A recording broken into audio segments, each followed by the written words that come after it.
Good morning and most welcome to lecture 1345 of the series.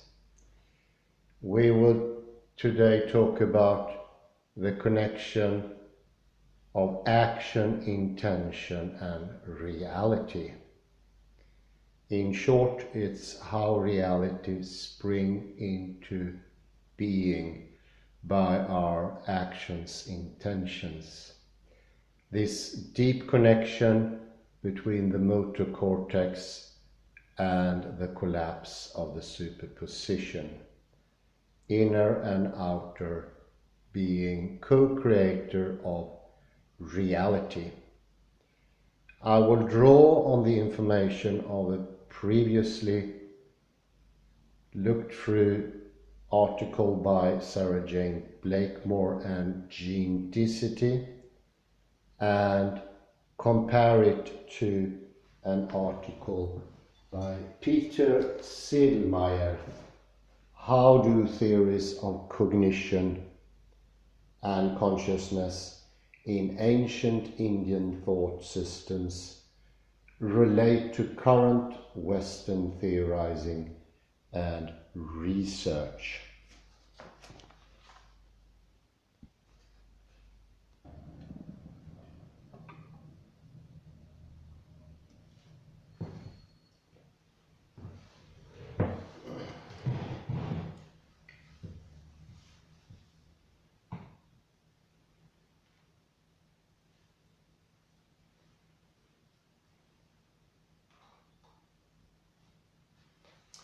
So to make a swift introduction, what I will try to do is show today how our movement makes reality.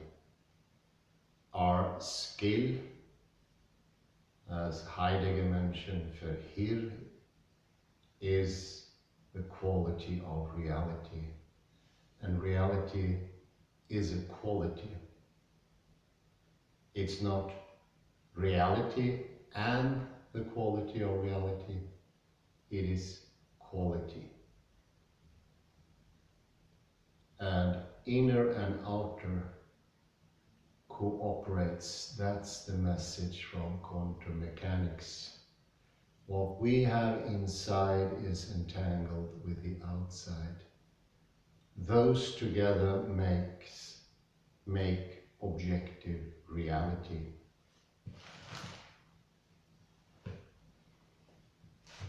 Without that, there is no objectivity at all. The combination must be present. Ignoring it, as in the Newtonian project, will lead to untruth or subjectivity. So I would say,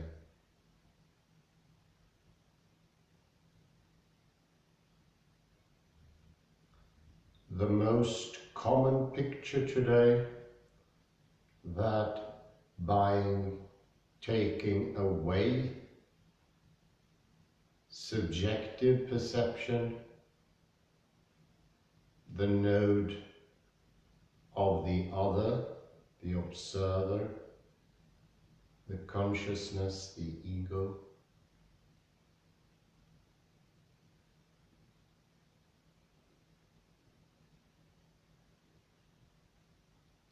you will lose out on reality. You will not be able to get into reality.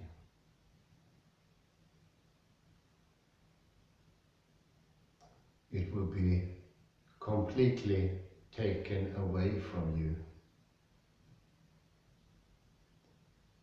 The usual cure for this is the poisonous chemotherapy of putting it under light.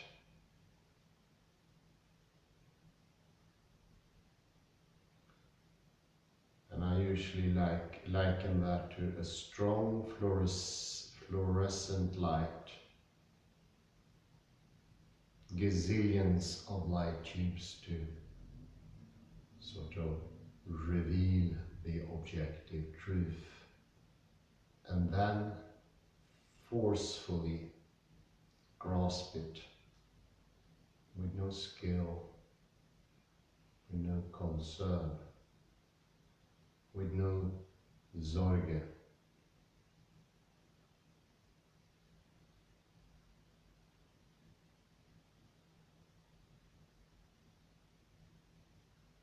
This is to refer to the renowned author Ian McGilchrist.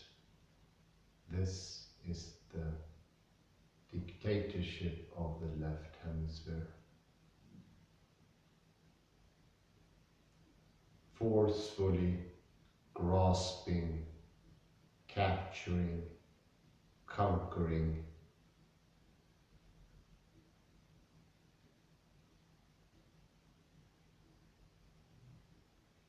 what has been put under the fluorescent light of the tubes. Enlightenment, the very word enlightenment is very far from a coincidence.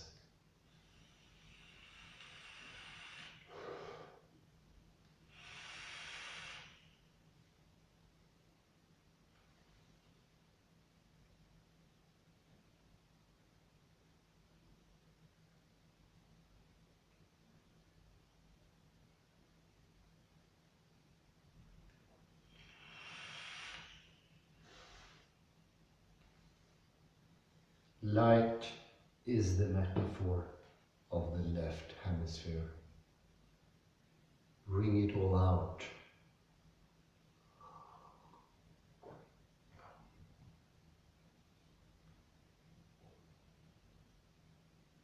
It is also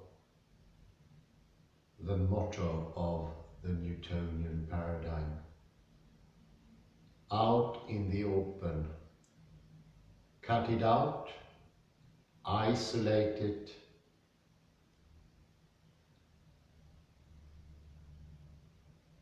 I think that was a quote actually from The Meaning of Life by Monty Python, where the baby is withdrawn from the womb, it's cut free from the mother, and it's isolated.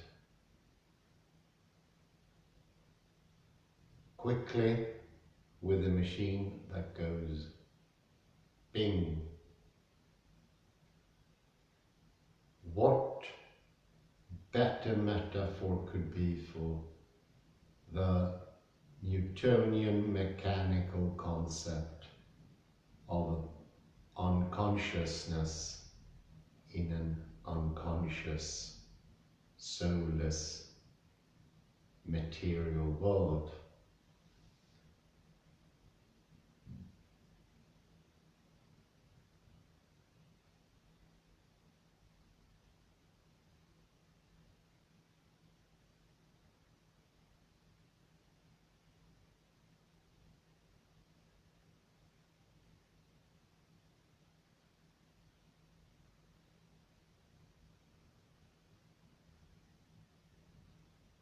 The left hemisphere, or the Newtonian classical mode,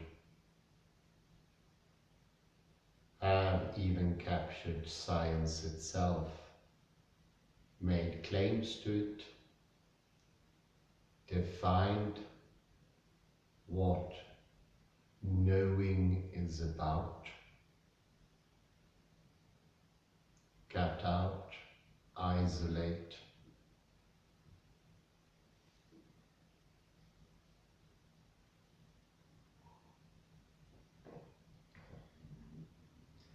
The left hemisphere is ruling the game. And according to Ian McGilchrist, is most lateral emotion is that of aggressiveness, irritation, unsatisfaction. But it's wrong. The world is not working that way. We now know that the inside and the outside are spinning the wheels together. Reality is far from the isolated idea of the Newtonian paradigm. It is a cooperation. It takes leniency, care, sorge. You need to be delicate and you need to develop your skill.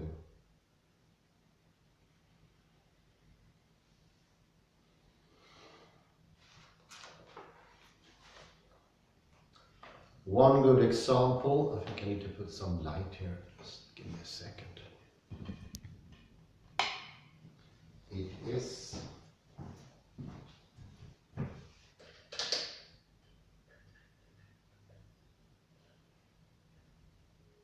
still January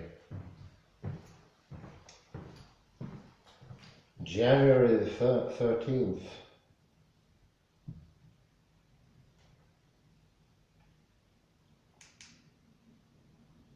I wonder if that's helpful.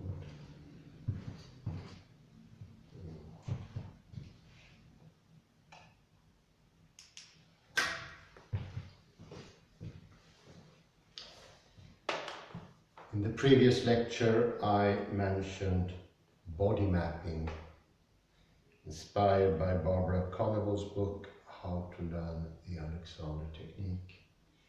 And it shows that the absolute majority is suffering. I don't know, that was heard. How to Learn the Alexander Technique by Barbara Conneval shows that for the absolute majority, a wrong conception of one's inner, the body, wrong way of perceiving that, has severe effect on how we move.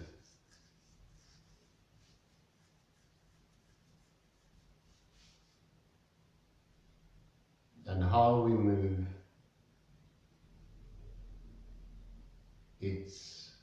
is what decides how we perceive.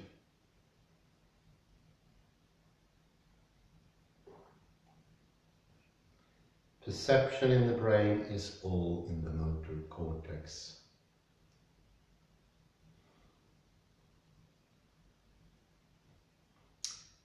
We understand words by doing them.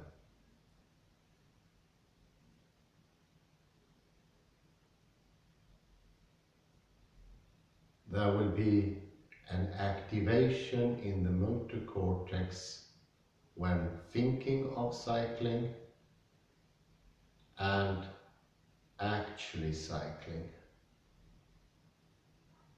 Thinking is weaker, but they show up similar patterns,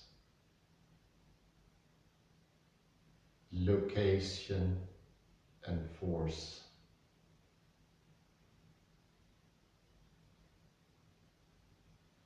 So, functional magnetic resonance imaging is showing that the outside and inside are deeply in cooperation to make reality.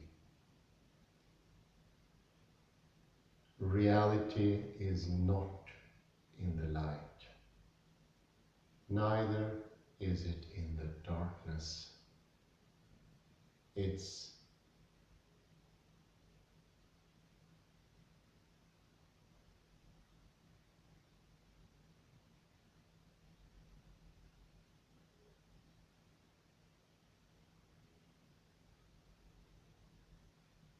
in the borderline between what is hidden and what is out in the open.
This is something that always has been understood in the Eastern tradition.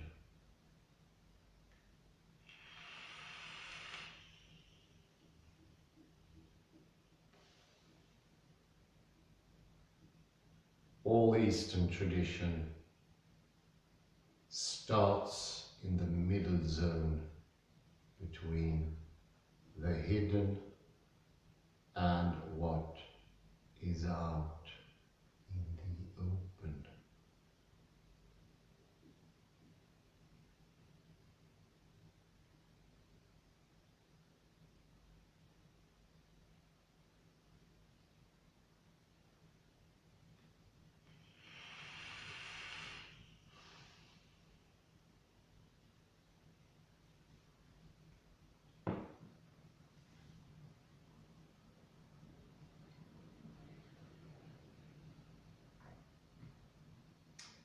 I will start the article by Peter Selmayr,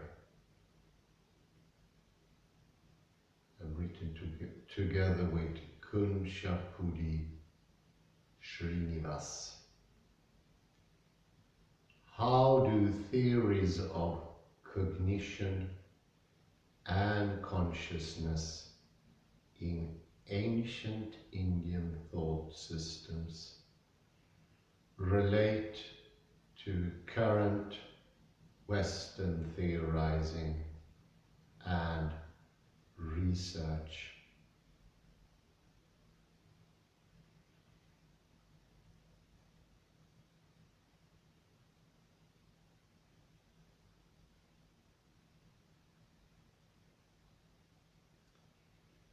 Unknown to most Western psychologists, ancient Indian scriptures contain very rich, empirically derived psychological theories that are, however, intertwined with religious and philosophical content.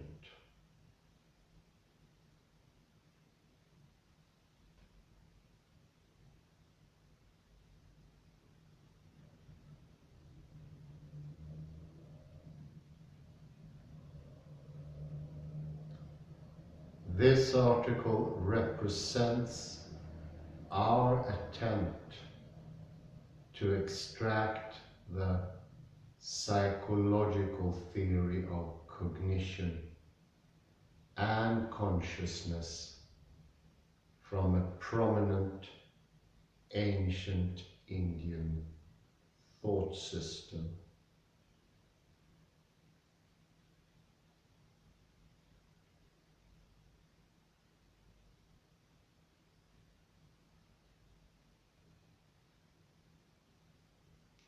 Samkhya Yoga.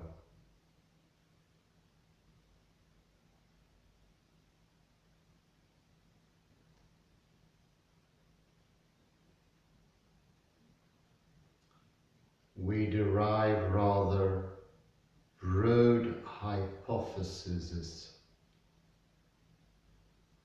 from this approach that may complement and extend Western mainstream theorizing.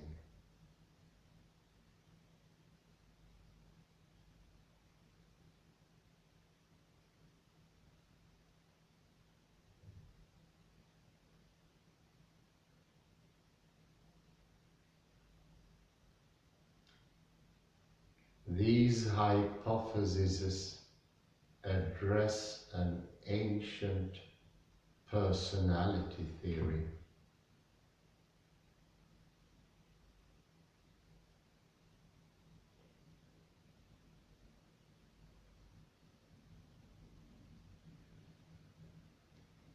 The effects of practicing the applied part of Samkhya Yoga on normal and extraordinary cognition.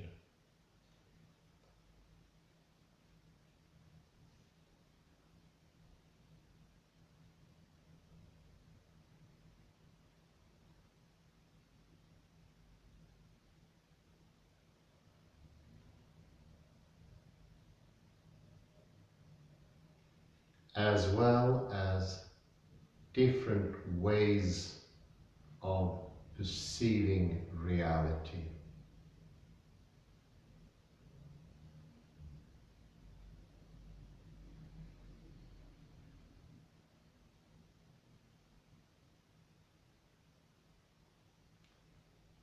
We summarize empirical evidence collected in diverse fields of research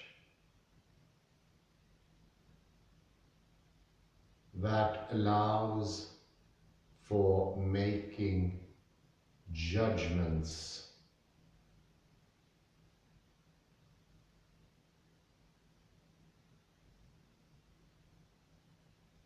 about the hypotheses.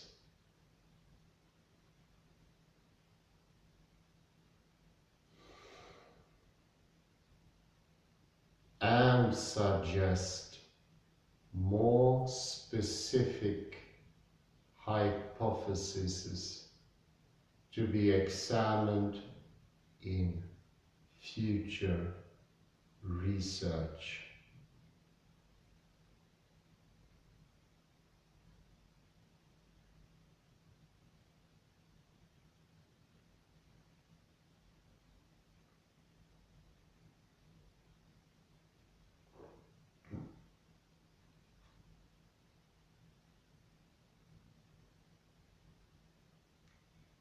We conclude that the existing evidence for the hypothesis is substantial, but that there are still considerable gaps in theory.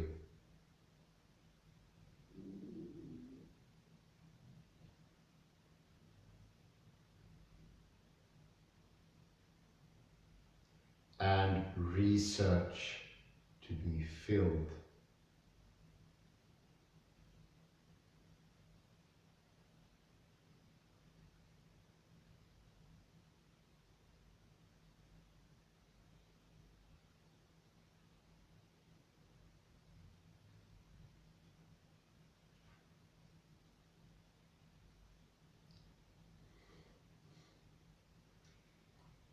Theories of cognition contained in the ancient Indian systems have the potential to modify and complement existing Western mainstream accounts of cognition.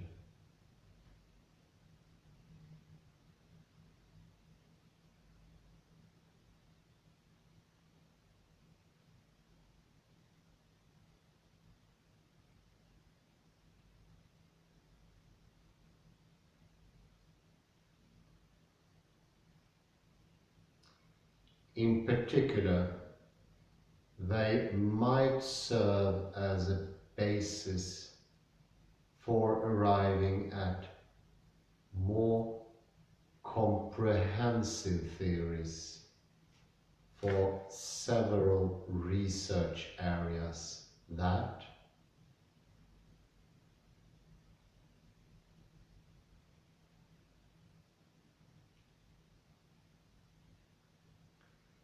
so far, lack strong theoretical grounding.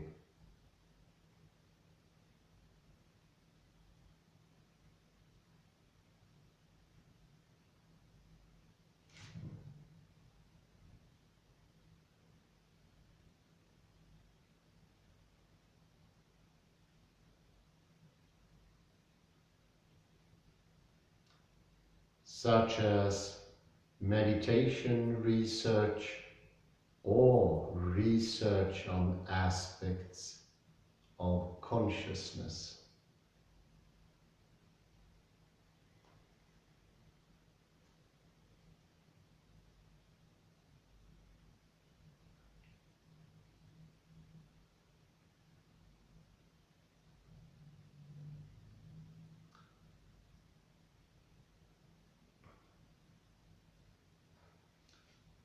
Almost unknown to Western academic psychologists.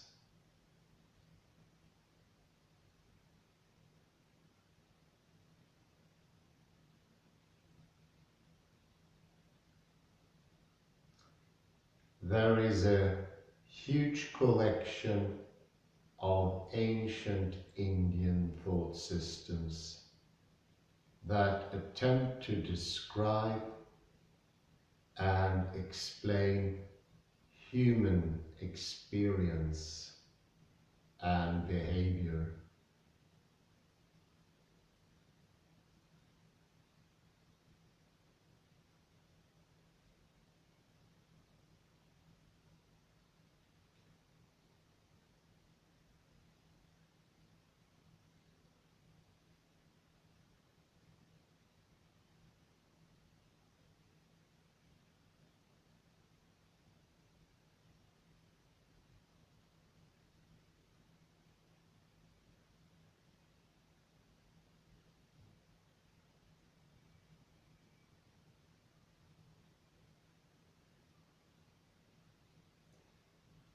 By thought systems, we mean interpretations of the famous Vedas or reactions to these ancient Indian scriptures that encompass psychology, religion, and philosophy.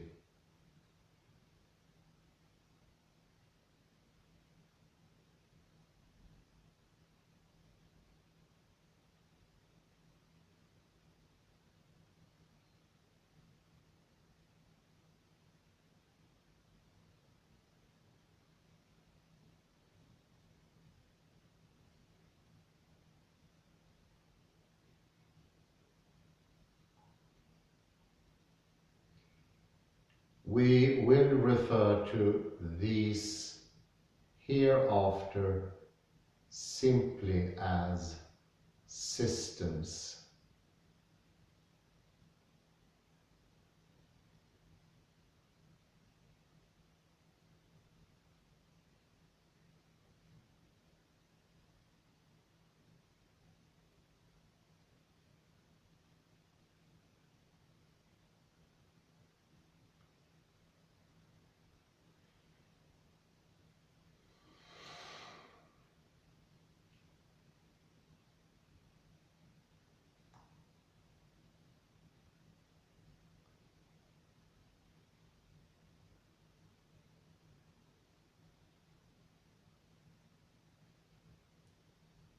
some applied parts of the respective writings are sometimes referred to in Western therapeutic approaches that deal with meditation.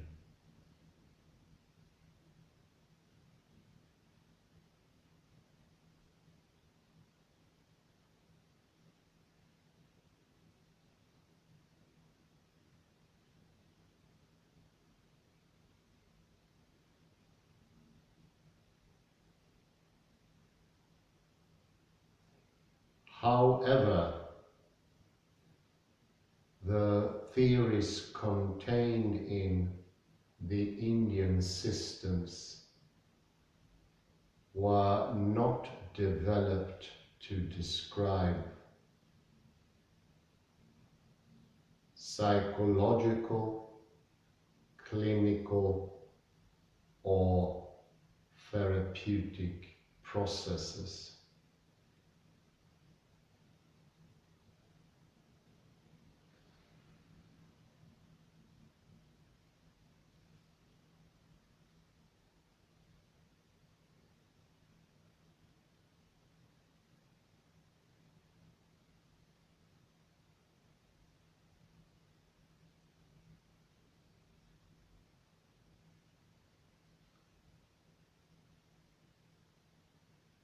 However, the theories contained in the Indian systems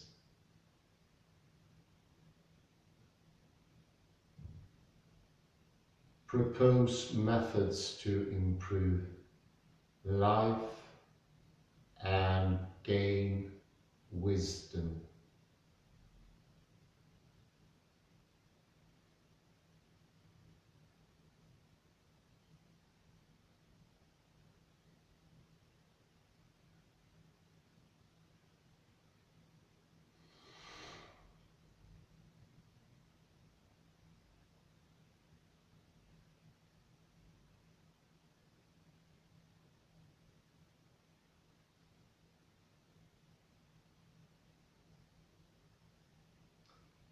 These systems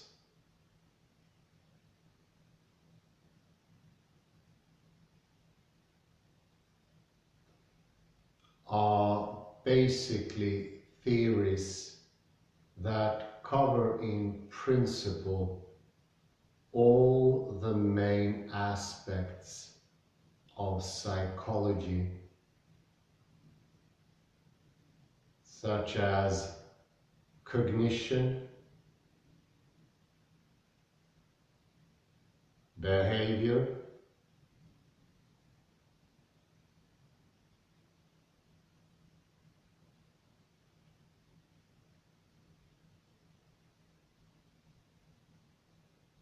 personality,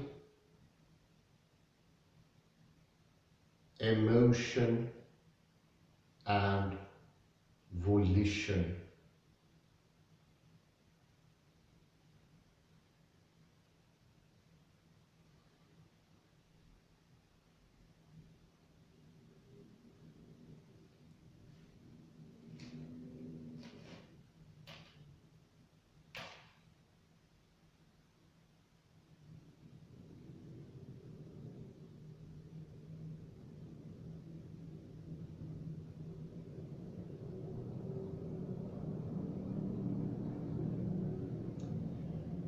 One reason why these systems have never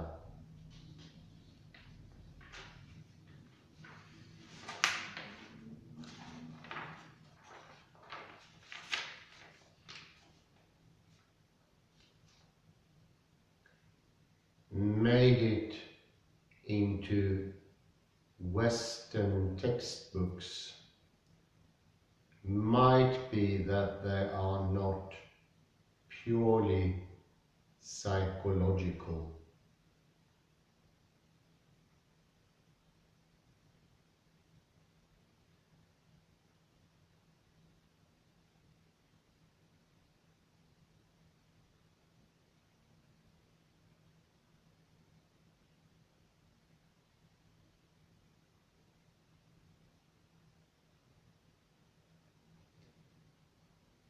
They also contain elements of religion associated with Buddhist and Hindu practice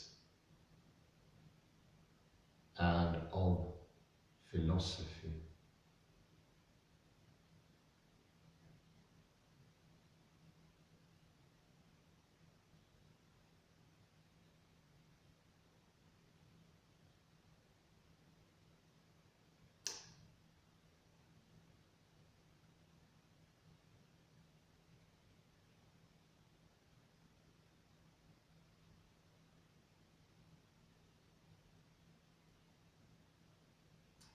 In this article, we will try to lay out the psychological parts of two prominent Hindu systems, Samkhya and Yoga.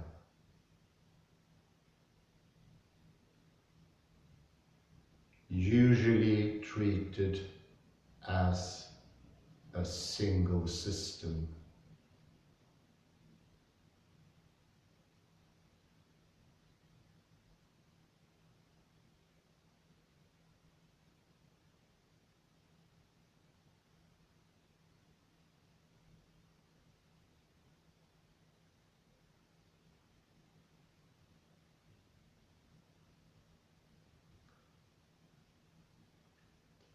We put our focus on what this system has to say about cognition.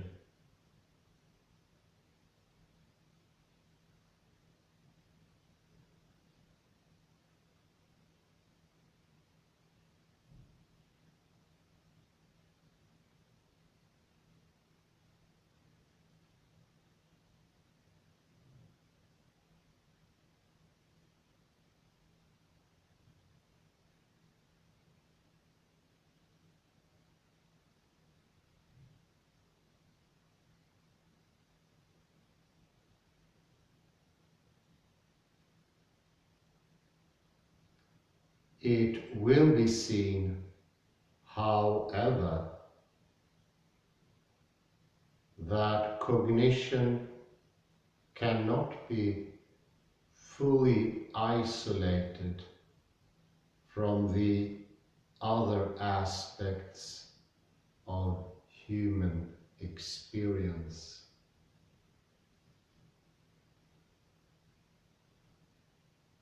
And behavior.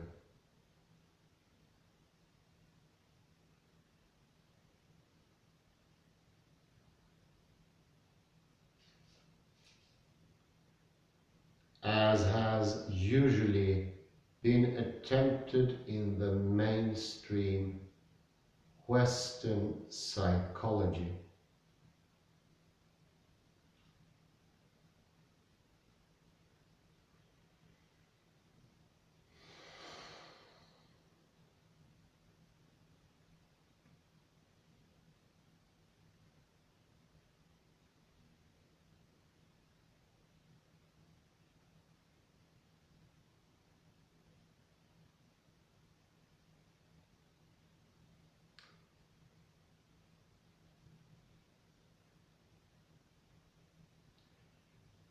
Moreover, it will become clear that Indian systems of thought contained applied parts.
that give directions for how to lead a fulfilled life.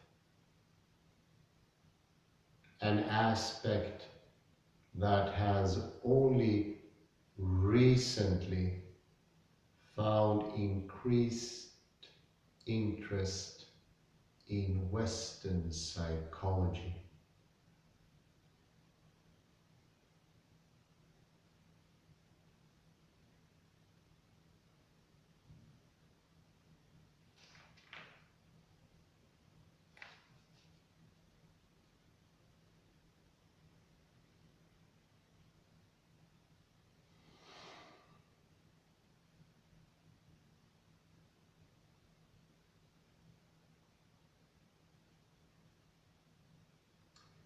We are, of course, not the first ones attempting to connect Eastern and Western theoretical views.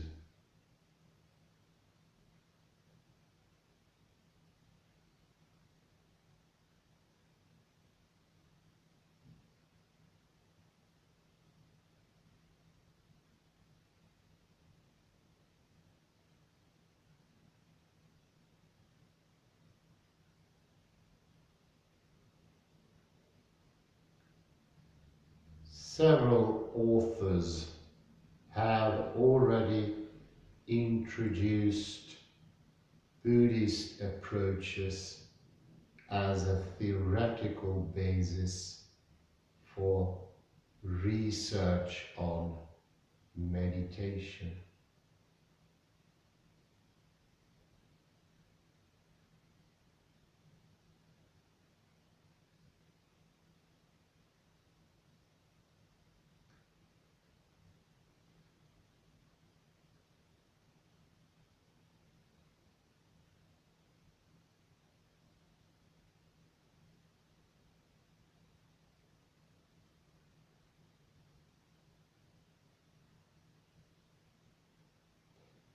There are also a few instances of specific topics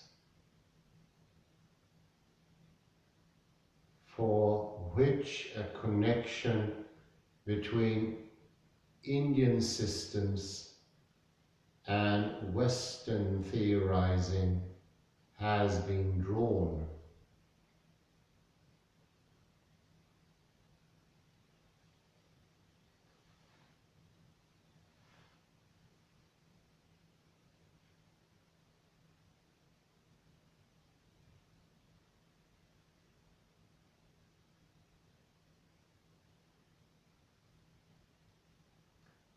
Such as the issue of consciousness and deep sleep examined by Thompson.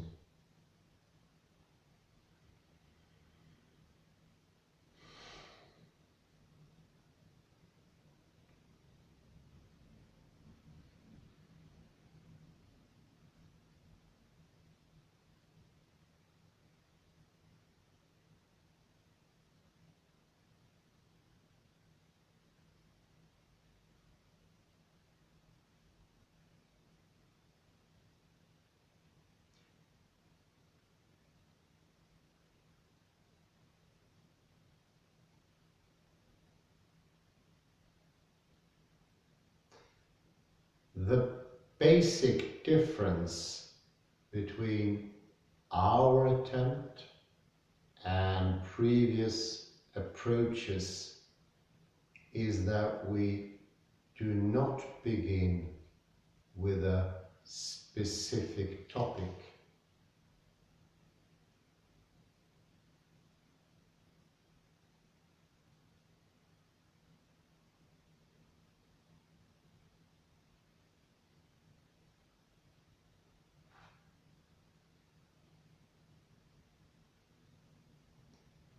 And see what Eastern approaches have to say about it.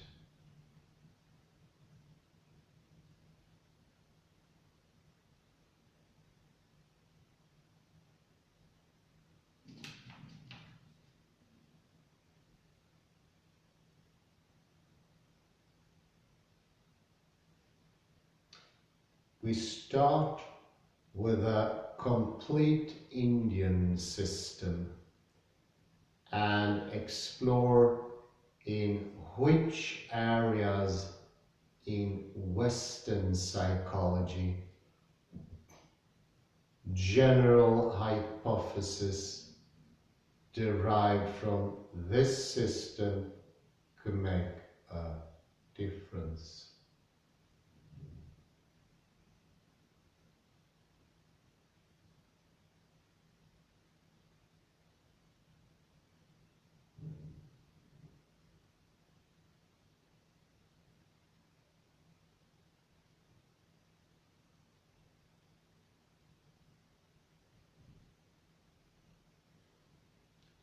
Here,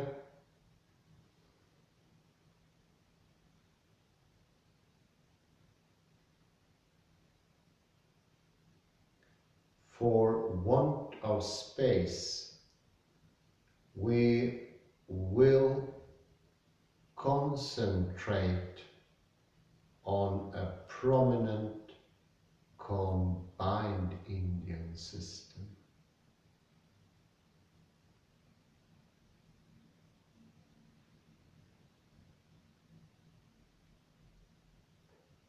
Samkhya Yoga.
Although we are not aware of any systematic research in the West that explicitly relates to the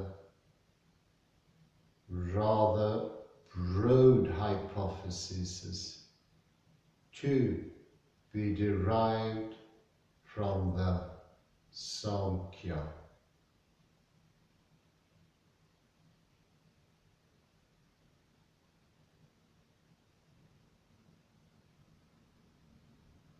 Yoga system.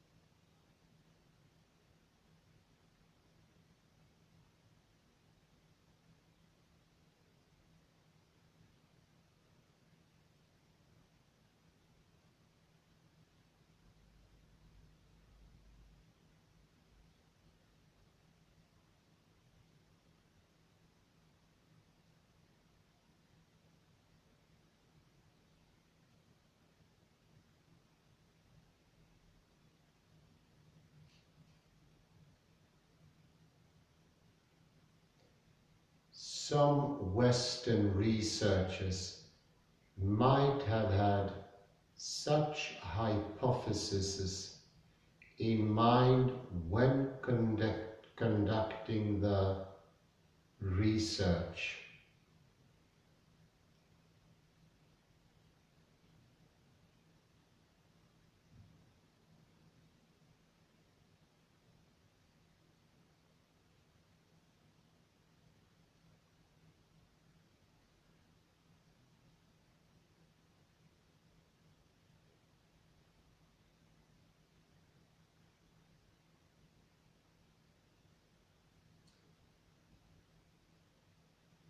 There are, however, plenty of studies whose results can be used to evaluate the Sankhya Yoga view, and we will summarize.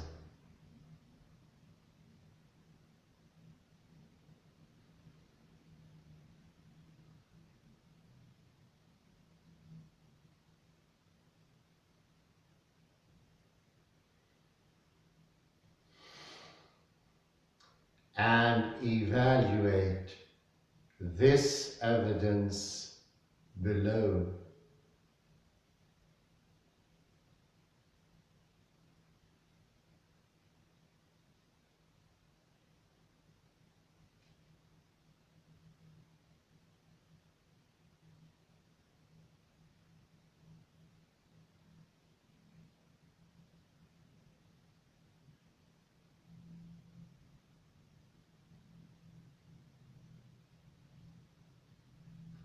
In addition, for each hypothesis, we will make suggestions for more precise hypotheses to be examined in further research.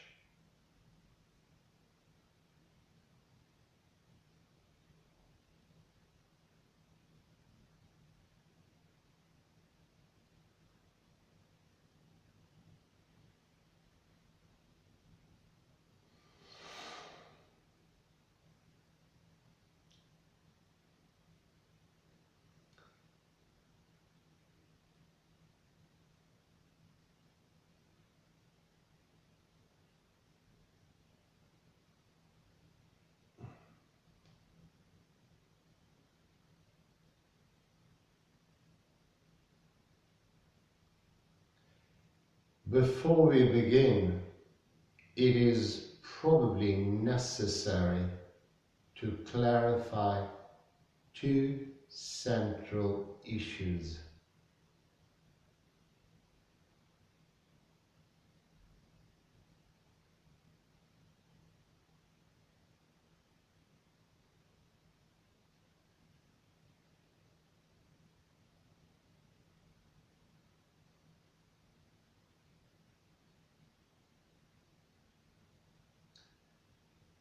One is the apparent incompatibility of the religious aspects contained in the Indian systems on the one hand,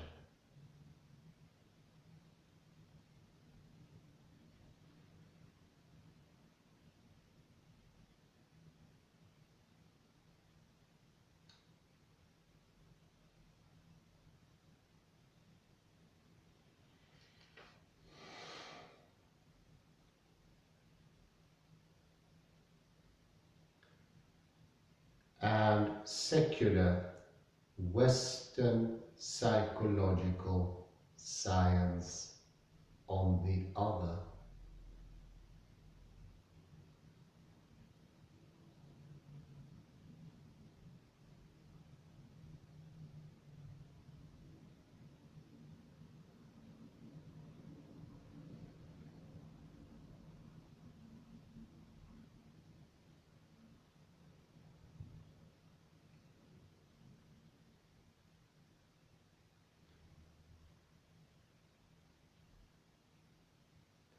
Is it really possible to build a bridge between the two?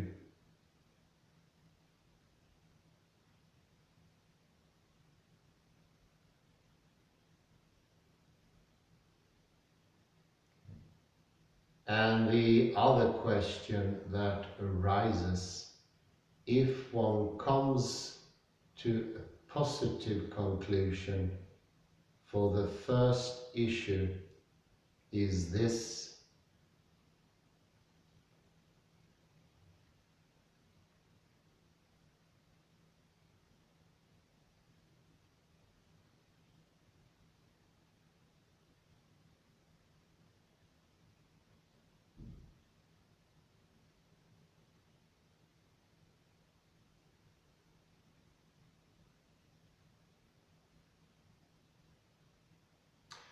How can such a bridge be built?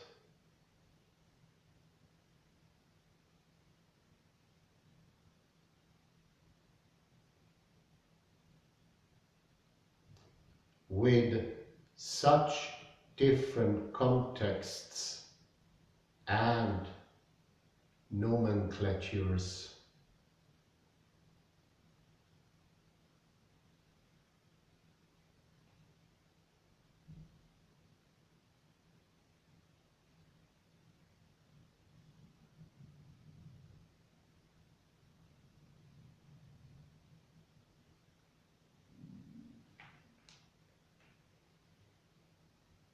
If one regards the Indian systems as solely religions that tell one what and what not to believe,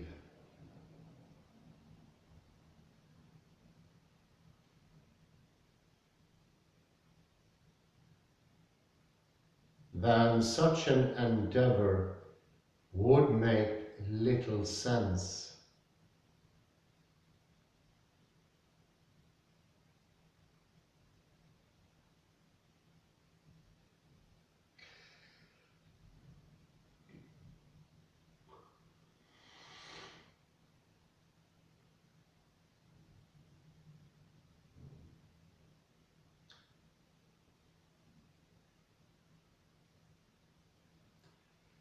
However, if one sees the psychological content in these systems as empirically grounded theories, then there is nothing that in principle speaks against making such a comparison.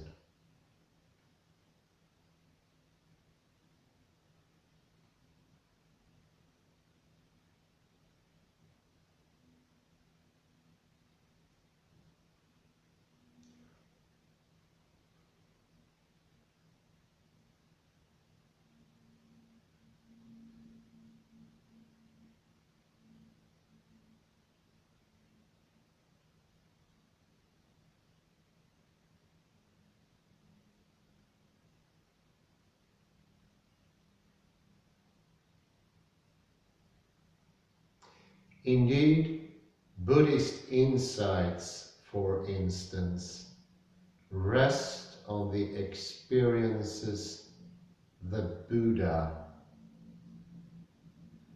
obtained in the trial and error experiments. Excuse me, I'm just going to give myself a cup of joe.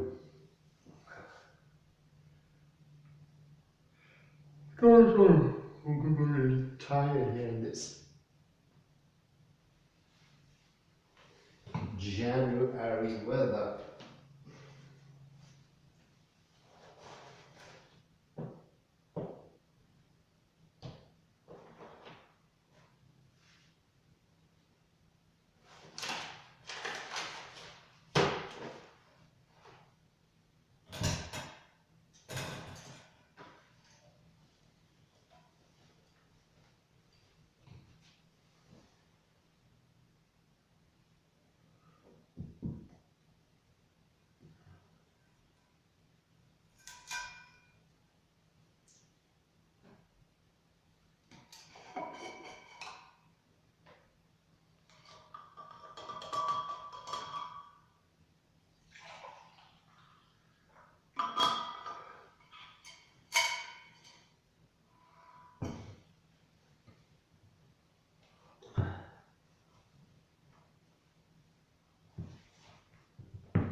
I'm sorry.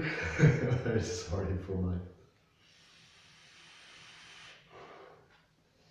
This will be my first cup for the day. I usually don't drink coffee 10 to 12.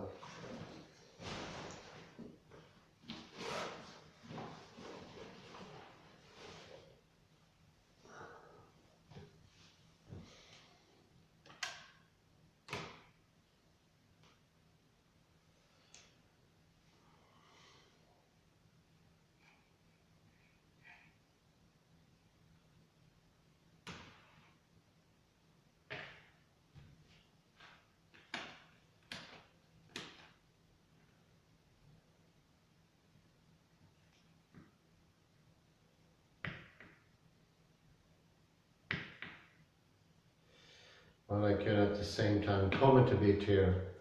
Seems that Peter Sedelmeier is making a very Western idea of separating what he calls religious activity from psychology, cognition, and so forth. That is a very Western idea, Western categorization. Might end you up in trouble. But if you keep that in mind, that distinction is not made east of the Indus Valley.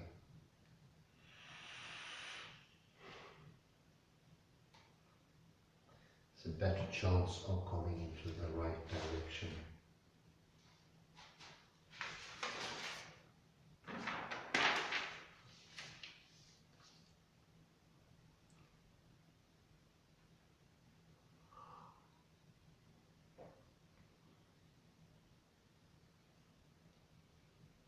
One might argue that for the Hindu system, the situation is different because many holy texts are claimed to have been revealed and carry with them the connotation of truth.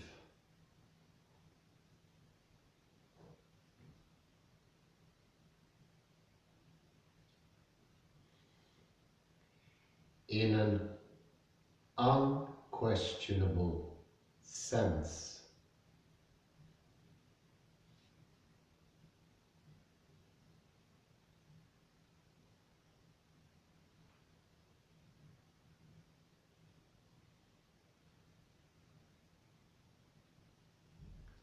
But here one could also advance the argument that the psychological insights reported in Hindu texts are very likely based on personal experiences.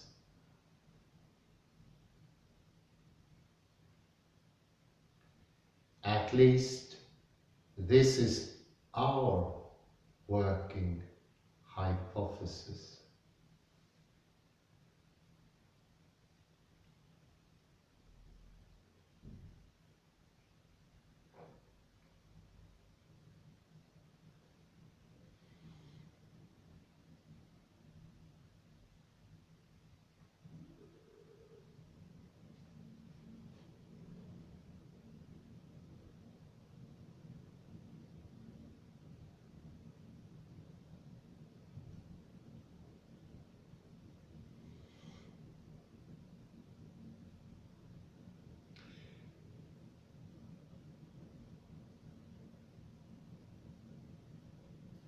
Support for this empirical and investigative view comes from contemporary scholars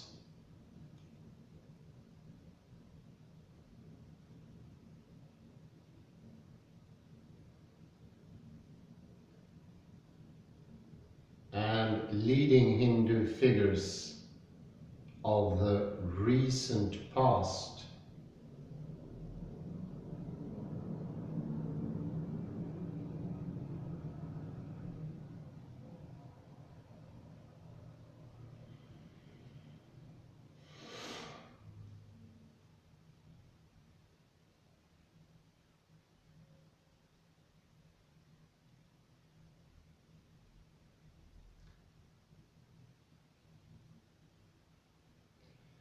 For instance, Swami Vivekananda was of the opinion that if a religion is destroyed by such investigations, it was then all the time useless, unworthy superstition.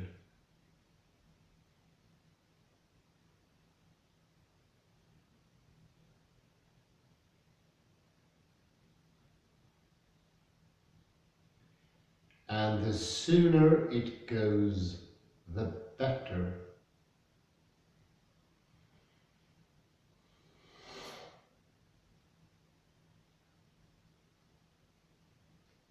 And Sri Aurobindo, who kept an elaborate diary on the effects of his yoga practice over many years,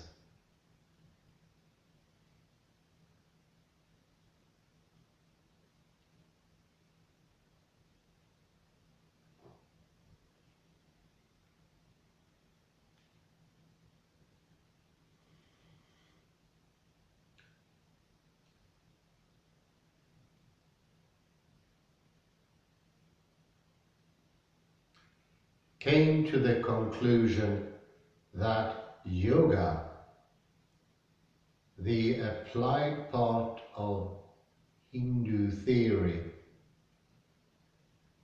is nothing but practical psychology.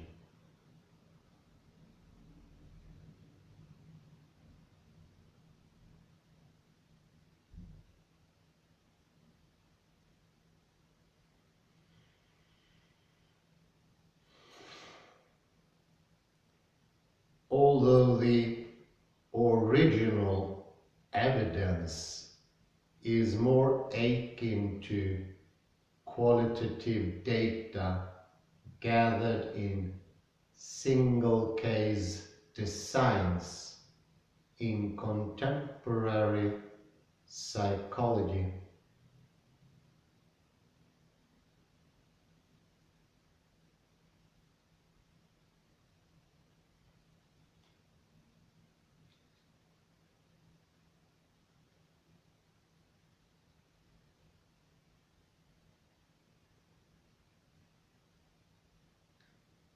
Also sometimes termed phenomenological evidence.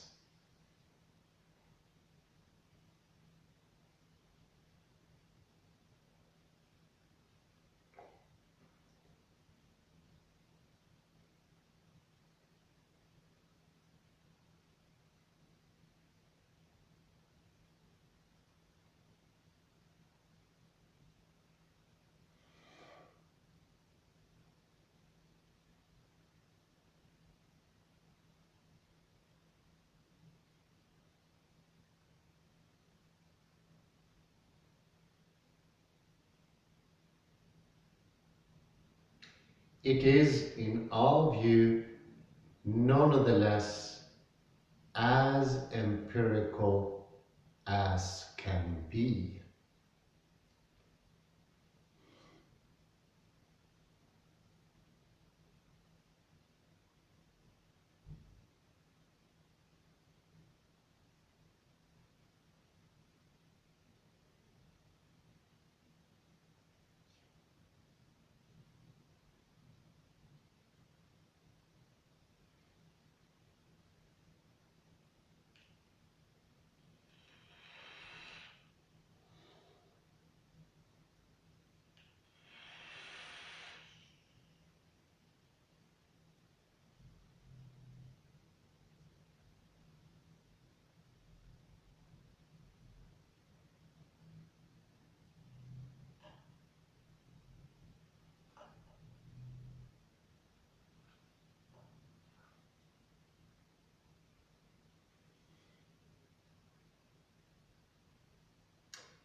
to summarize our conclusions for the first potentially critical issue, what will be compared in this article is ancient Indian psychology.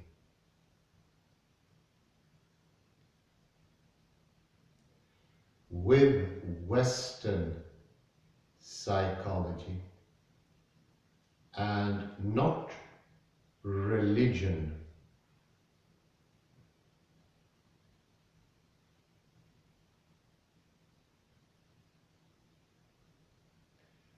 Or philosophy on the one hand, with psychology on the other.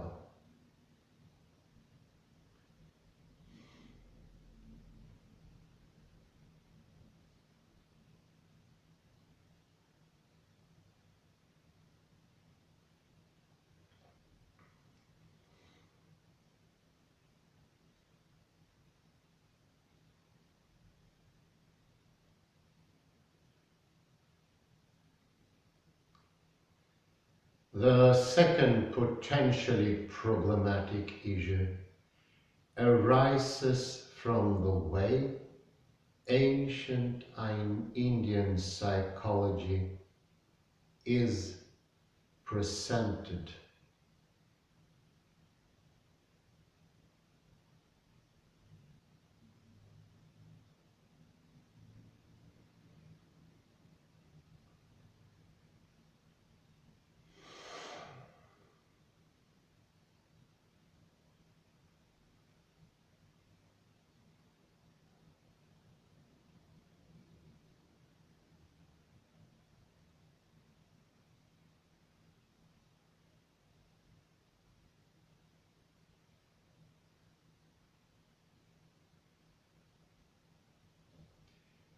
Because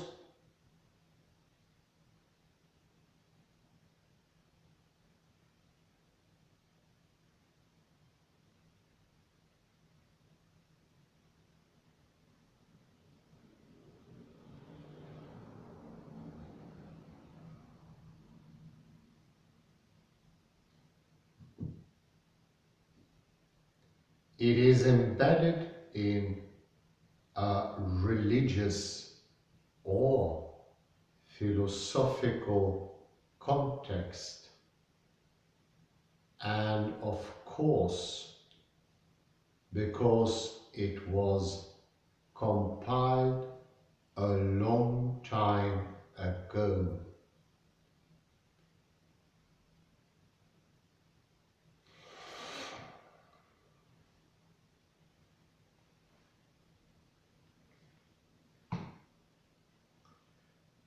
The language and arguments used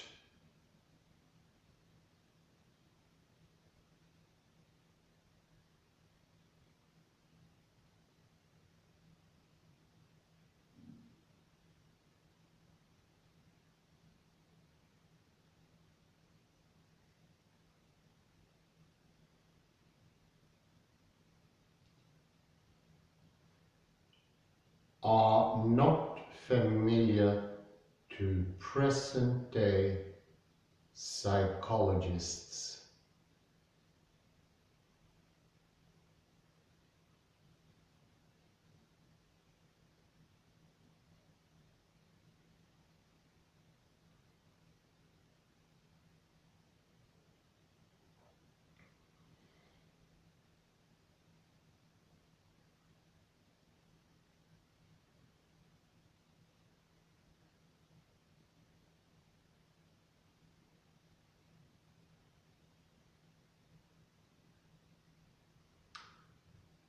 An additional problem arises because the original texts were written in ancient languages such as Sanskrit and Pali.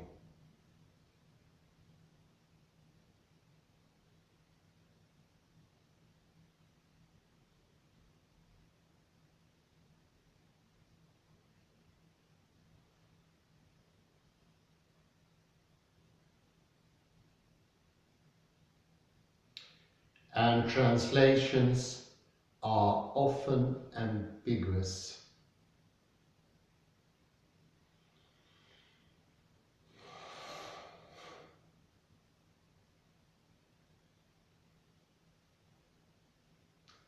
That is, different scholars may translate and interpret.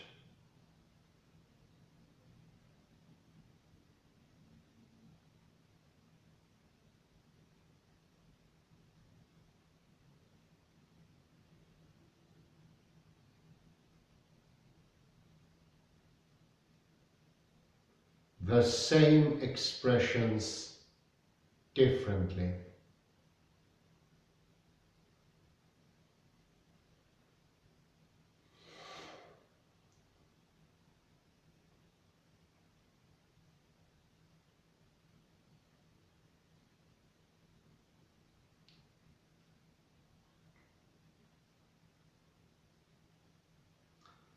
So what scholars who deal with these systems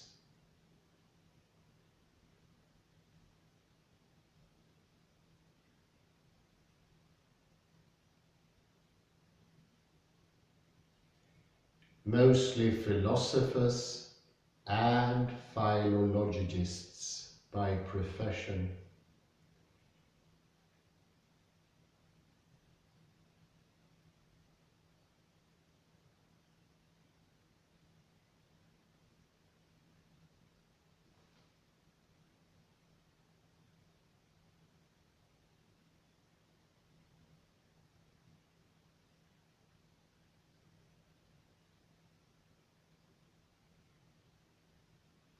usually do is to add the original terms when they use the English translations.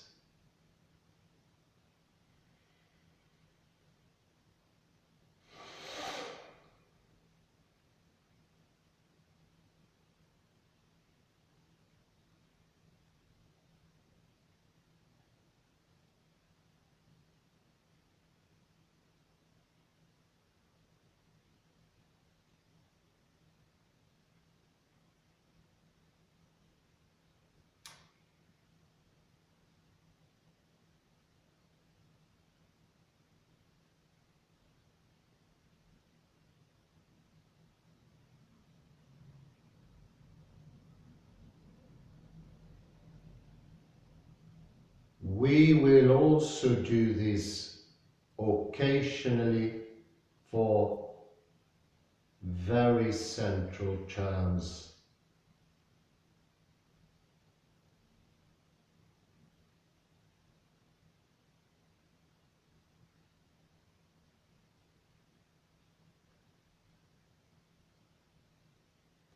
But to minimize the negative impact on the readability of the paper,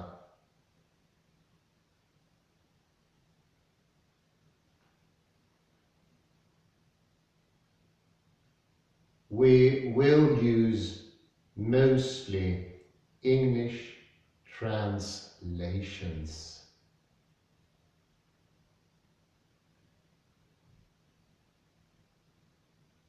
and provide a glossary of the corresponding Sanskrit terms.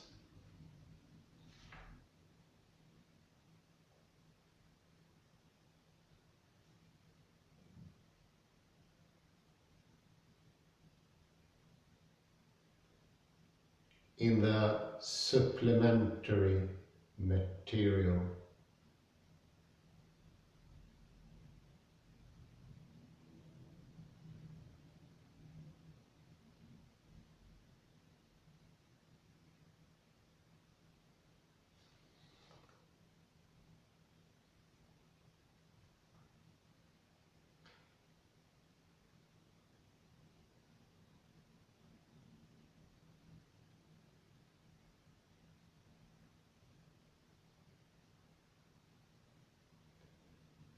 Please note that we will not attempt to do yet another of the already innumerable exegesis of the original texts.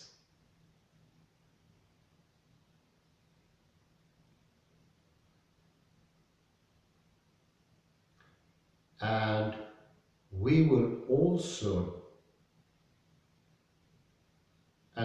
also do not strive for a comprehensive coverage of all the diverging interpretations of these texts.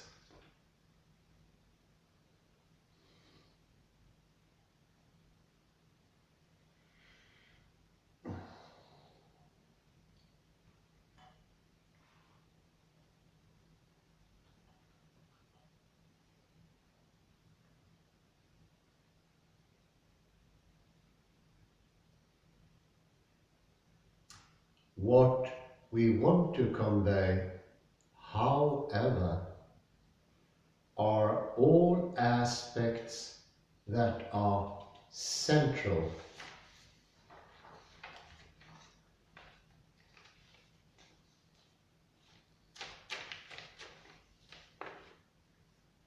to the theories of cognition contained in the Indian views, in a way most experts in the respective fields would agree upon.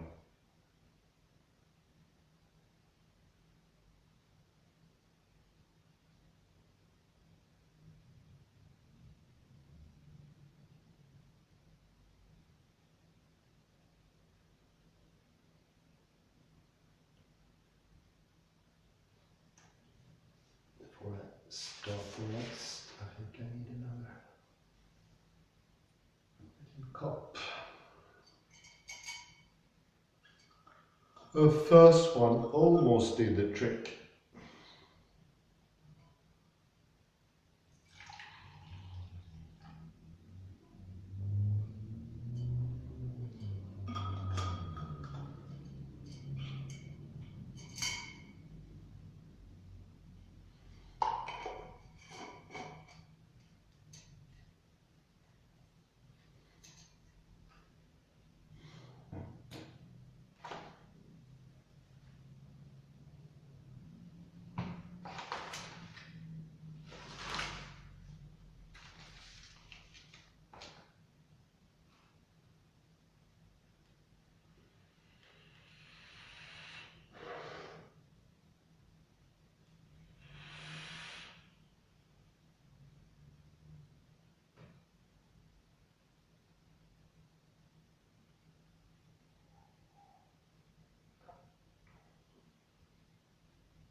This arm coffee cup in the other one.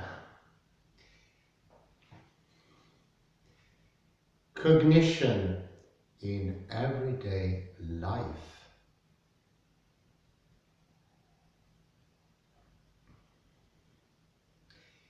In yoga and Samkhya, a person consists of two components, one material and one not.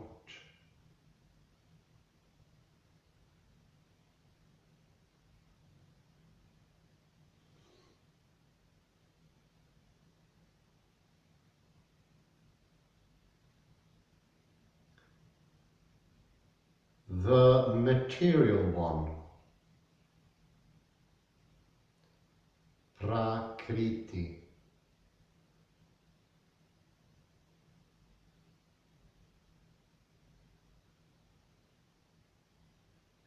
roughly meaning nature,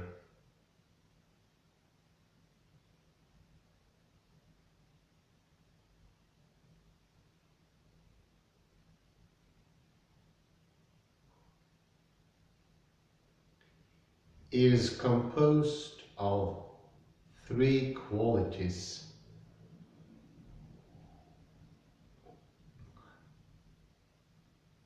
The three gunas.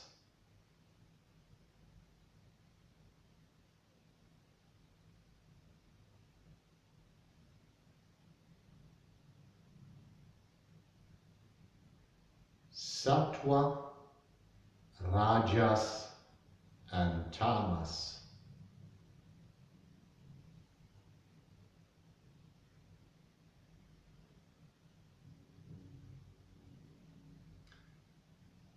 Prakriti in the form, the three gunas is the essence of the universe as well as the basis for the personality of a given person.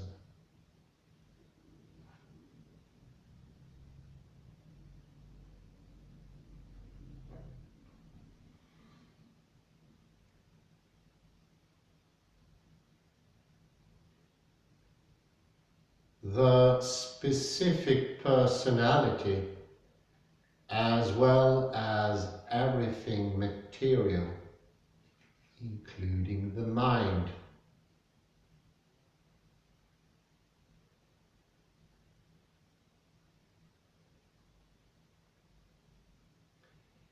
is the product of a mixture of the three gunas.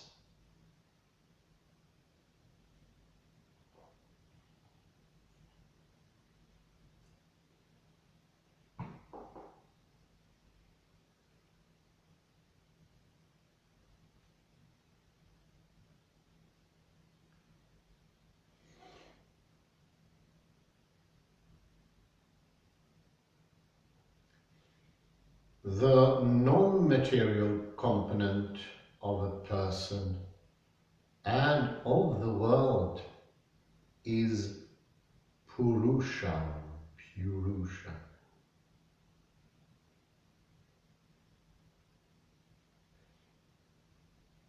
Sometimes translated as true person or true self.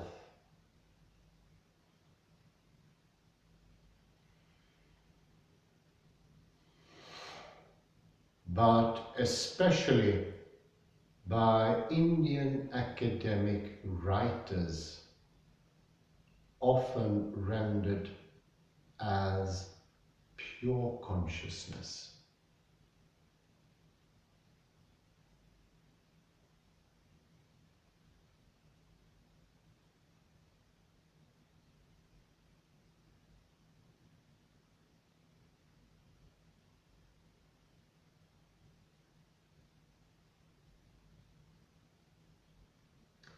The term that we also use here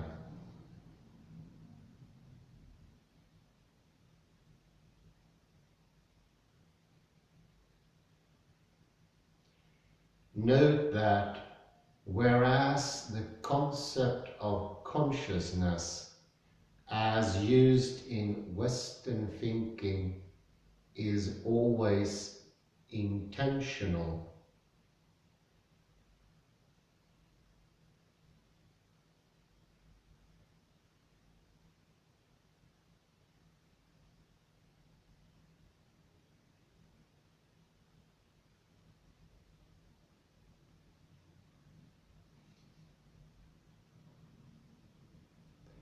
that is of or about something.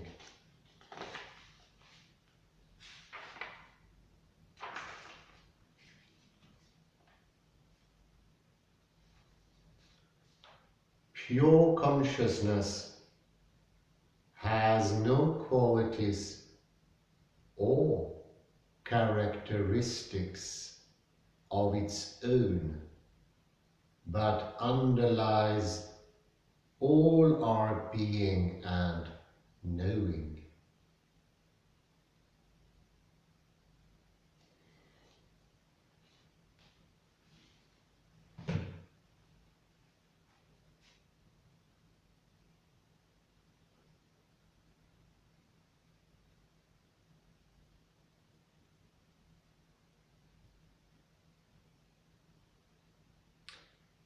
together.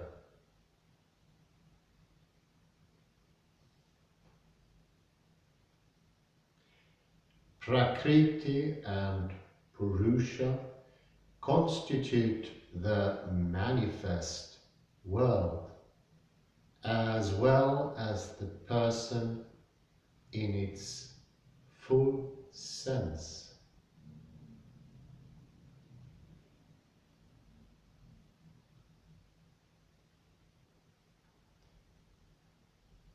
How, for instance, does perception work in this approach?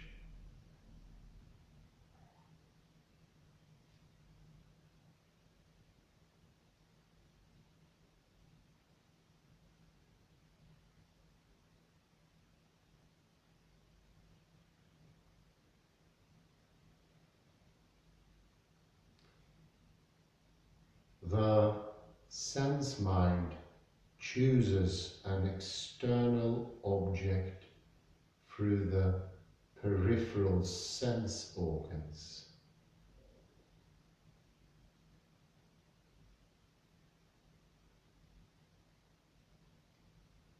This object is then appropriated by the ego mind that relates the object to itself.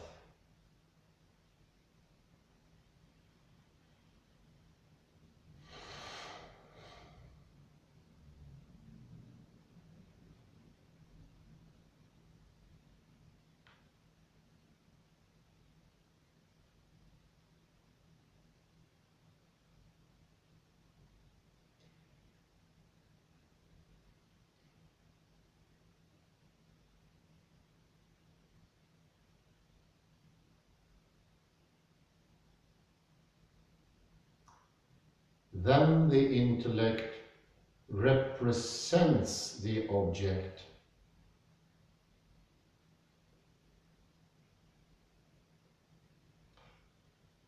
takes on the form of the object and makes a judgment or decides about possible actions.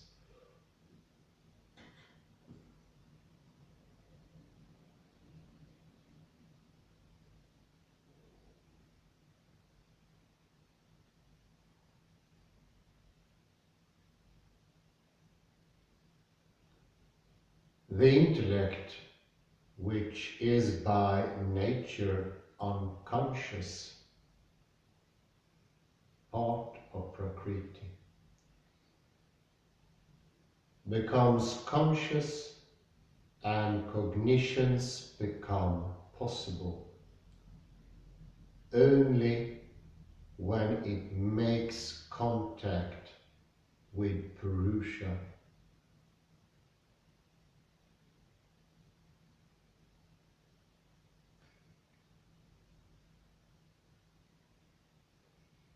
In other words, without the working of Purusha, it would not be possible to cognize at all.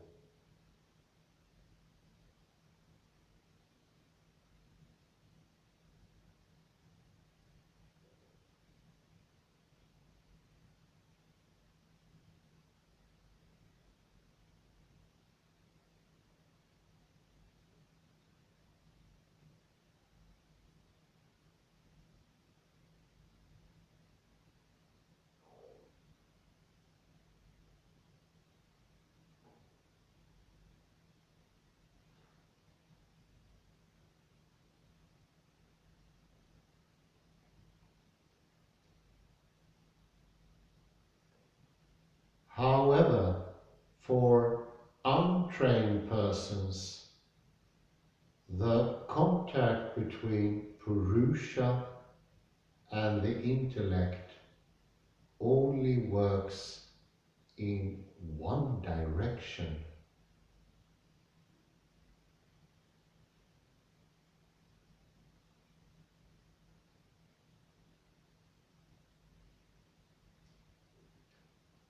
whereas Purusha uses the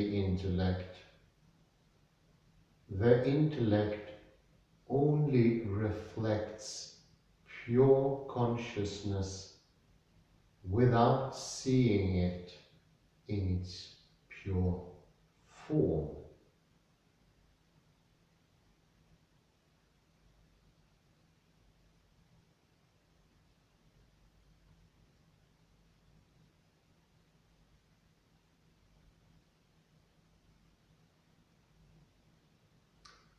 However, this reflection gives us self-consciousness and our subjective experience of the world.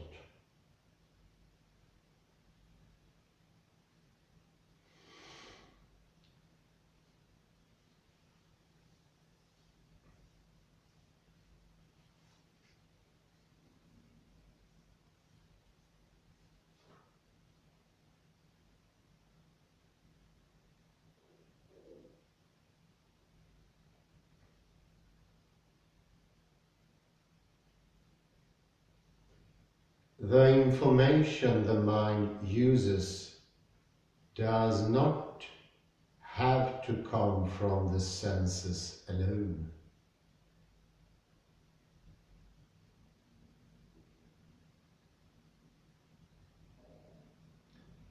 It might also come from inferences, verbal sources, or memory.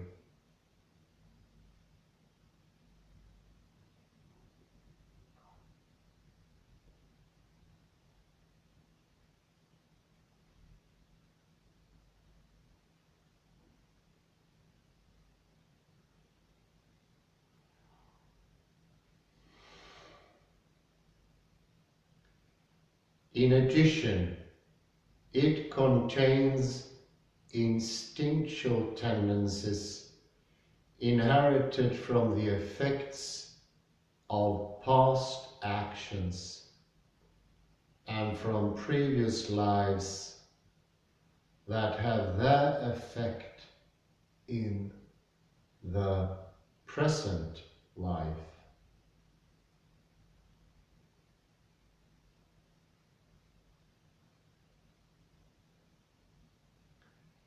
The intellect itself contains memory contents from prior experiences and from prior lives.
Let us illustrate the working of the mind with the help of an example.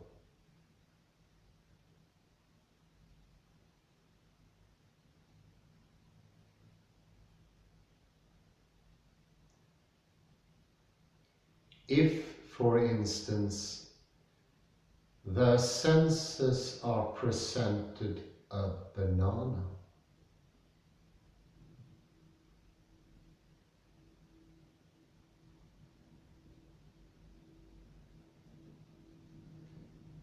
the sense mind gets all the impressions of color, shape, taste, and so on.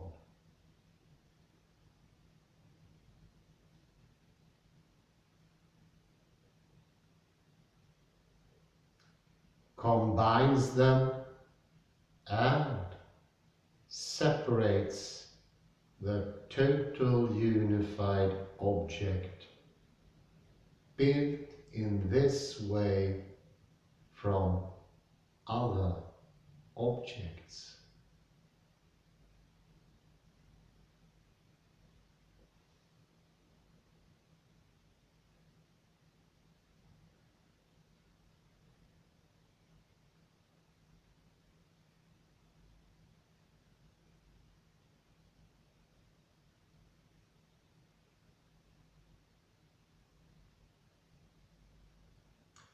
Then the ego mind appropriates the object as its own, as in, I see a banana.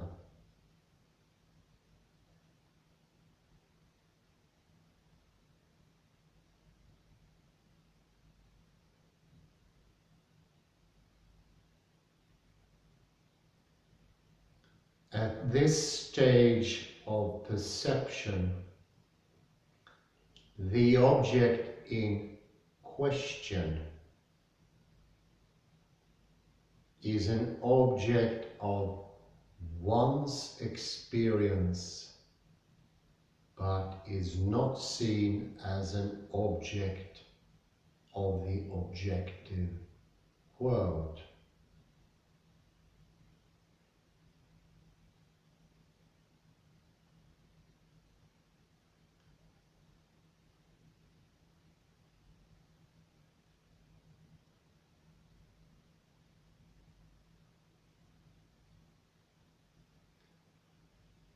The intellect makes it such an object through an assertion or a decision yielding something like, this is a banana.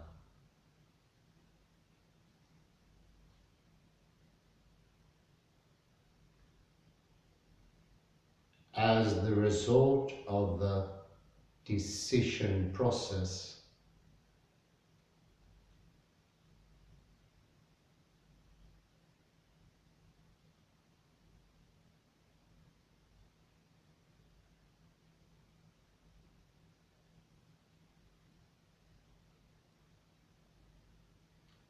Moreover, in conjunction with the other parts of the mind, it collects different aspects of the banana,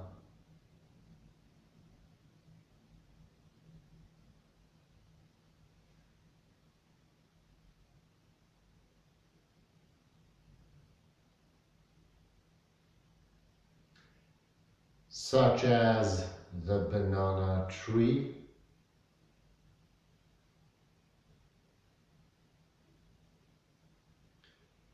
my eating it, its price,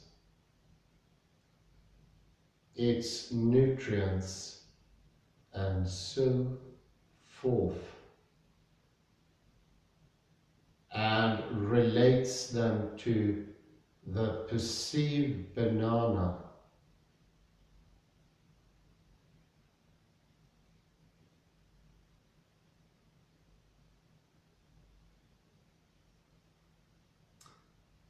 This experience is also saved as a memory.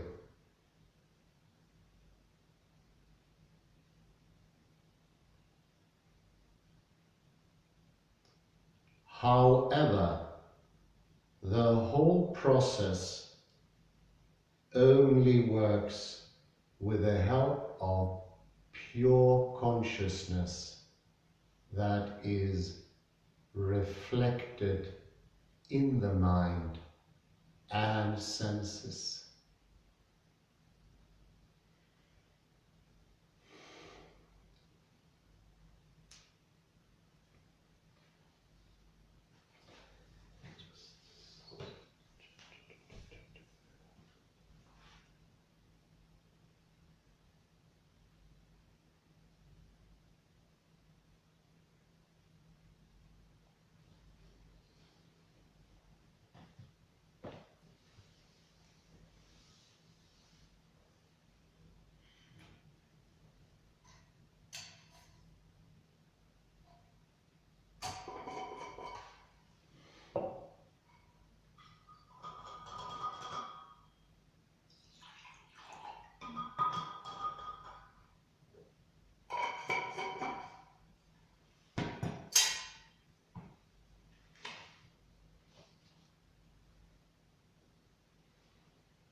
All levels of the mind are assumed to have material form, but they differ in subtleness.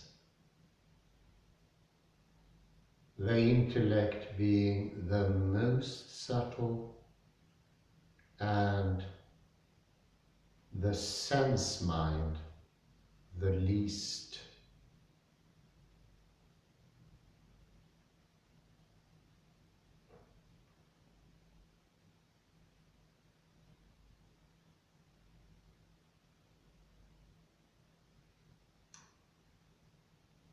All components, however, are assumed to be of a vastly more subtle material than the body, including the brain and the senses.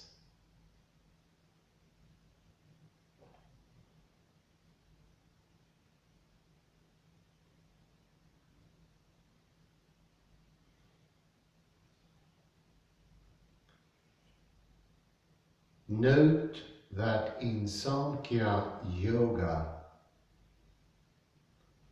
the mind, although material, is non-local.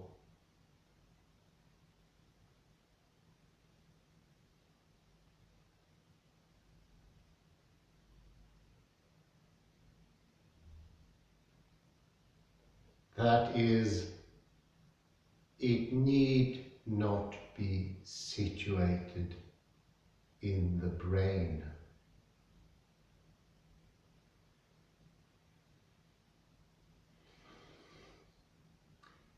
And most importantly, and of course, fundamentally different from the Western view, the mind does not work on itself.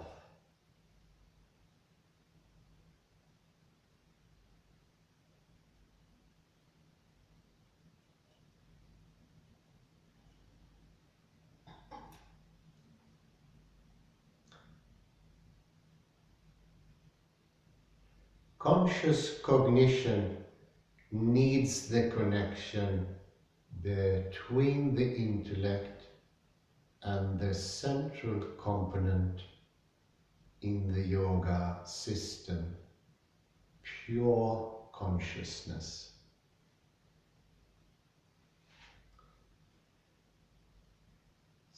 So, as a summary, you can tell that we are approaching a vastly different viewpoint on what cognition could be. But there is a problem here. Let me just put a little dot where I stopped. You who have followed the series know that within cognition there is nowadays little speak of objects. And by introducing it in this manner without having, well, it wouldn't have to be a whole book to show that we no longer see objects within the science of cognition.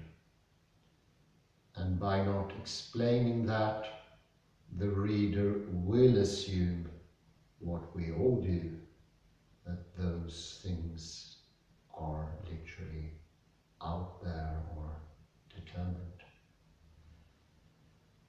As I said initially, things are movements in the motor cortex, and as illustrated by the AI explorer Pfeiffer, movement only has fractality enough to learn. So, although objects in some way exists in language, they are far from being fundamental. And as pointed out by Gibson, the expression object or thing out there doesn't really make any sense.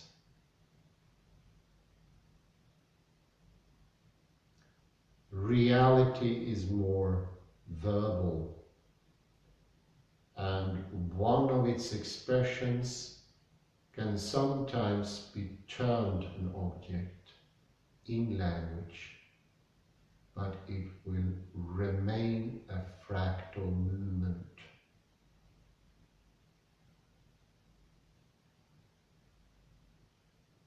A second take is, without introducing the reader of the article to what we currently think about inside-outside, that will be inherently assumed by the reader as it is by the authors. That there is an inside who perceives the outside. Something that makes very little sense in modern science of cognition. Do remember the Klein bottle. It's a mutual thing going on. And with this add-on, you see in the previous lectures, the understanding of Samkhya, I assume or propose, will be coming. But I cannot see it coming if you don't have that understanding. Samkhya Yoga would make little sense in how it's presented by Peter Seelmeier. Oddly enough, it would make less sense than the ordinary view, whereas objects are actually those things that are incredibly unclear. Verbs are much closer to what is happening. And my third viewpoint here, I would finish off soon here, is that the cat seen as an object in Schrödinger's cat is unsolvable, but it's easily solvable, seen as an affordance. And what springs out into presencing is the connection between this node and another node, and why not Prakriti and Purusha.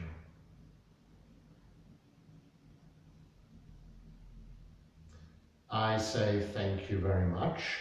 Have a very pleasant afternoon it is. Bye bye.